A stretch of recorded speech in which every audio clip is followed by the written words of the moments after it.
ফিলিস্তিন ইসরায়েলের যুদ্ধ যেন থামছেই না। বিশ্বের বিভিন্ন দেশ বিভিন্ন সময়ে নানাভাবে ফিলিস্তিনিদের পক্ষে প্রতিবাদ জানিয়েছে। এবার অলিম্পিকে অভিনব কৌশলে শান্তির বার্তা দিলেন যুদ্ধ বিধ্বস্ত দেশটির এক সাঁতারু। পুলে ঝাঁপ দেওয়ার আগেই ডান হাতের 2 আঙ্গুল উঁচিয়ে ধরেন ইয়াজান আল বাওয়াব। তার বুকের বাঁ পাশে আঁকা ছিল ফিলিস্তিনের পতাকা।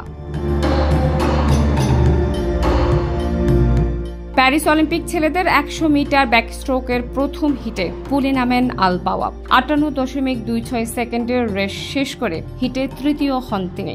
তবুও সেমিফাইনালে উঠতে পারেনি 24 বছর বয়সী এই সাঁতারু। তবে অলিম্পিকের মতো মঞ্চে নিজ দেশের প্রতিনিধিত্ব করতে পেরেই গর্বিত ফিলিস্তিনি এই সাঁতারু।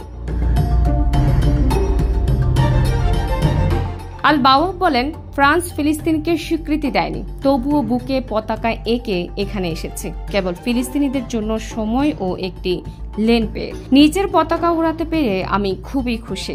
আমি মনে করি এটাই আমার দেওয়া শান্তির বার্তা। অলিম্পিক খেলাধুলার সবচেয়ে বড় আসর। এখানে অংশ নিতে পারা যে কোনো অ্যাথলেটের জন্যই অসাধারণ অনুভূতির। ফিলিস্তিনি এই সাঁতারু আরও বলেন, আমার জন্য এটা বেশি স্পেশাল। এমন একটি দেশের প্রতিনিধিত্ব করতে পারাটা অসাধারণ। আমরা আশা করি আমাদের যেন বাকিদের মতো সমানভাবে সুযোগ দেওয়া হয় এবং সংঘর্ষ নিয়ে যাতে চিন্তা করতে না হয়। গত অক্টোবর থেকে ইসরায়েলি হামলা ফিলিস্তিনিদের গাজায় প্রায় 40,000 মানুষ মারা গেছেন।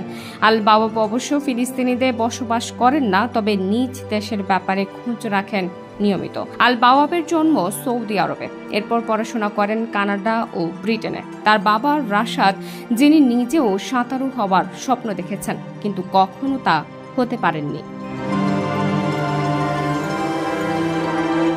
18 বছর বয়সী ফিলিস্তিন ছেলে হিসেবে আল বাওয়াবের বাবাকে শরণার্থী হিসেবে আশ্রয় নিতে হয়েছিল ইতালিতে।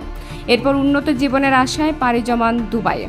তারপর তিনি হয়ে ওঠেন একজন সফল ফার্নিচার ব্যবসায়ী। তবে নিজে না পারলেও ছেলেকে ঠিকই সাঁতারু বানিয়েছেন তিনি। ডেস্ক রিপোর্ট, প্রিয় দেশ।